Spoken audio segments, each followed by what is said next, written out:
Image saisissante en plein cœur d'un quartier résidentiel paisible à Amos. Un camion est entré en contact avec une demeure de la 3e avenue Est. Les dégâts sont importants. Une partie de la maison est maintenant barricadée. Un reconstitutionniste de la Sûreté du Québec s'est présenté sur les lieux pour faire la lumière sur les événements.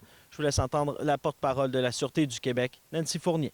En fait, à ce stade-ci, l'information qu'on a, c'est que le conducteur du véhicule aurait percuté la résidence alors qu'il sortait d'une cour qui se trouvait en face de celle-ci. C'est sûr qu'à ce stade-ci de l'enquête, il est trop tôt encore pour confirmer la cause pour laquelle le conducteur du véhicule s'est retrouvé à percuter la résidence.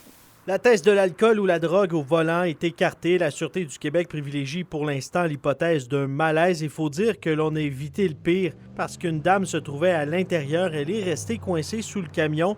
Elle a été transportée à l'hôpital pour y traiter des blessures sérieuses, mais on ne craint pas pour sa vie. Sa sœur, qui était encore trop sous le coup de l'émotion, a accepté de nous parler. Elle me racontait que hier après-midi, elle venait tout juste de s'asseoir dans sa chaise quand le camion a percuté le devant de la maison. Quant à l'automobiliste, il n'a pas subi de blessures. En terminant, selon sa sœur, la dame sera sous surveillance à l'hôpital d'Amos pour les 24 prochaines heures.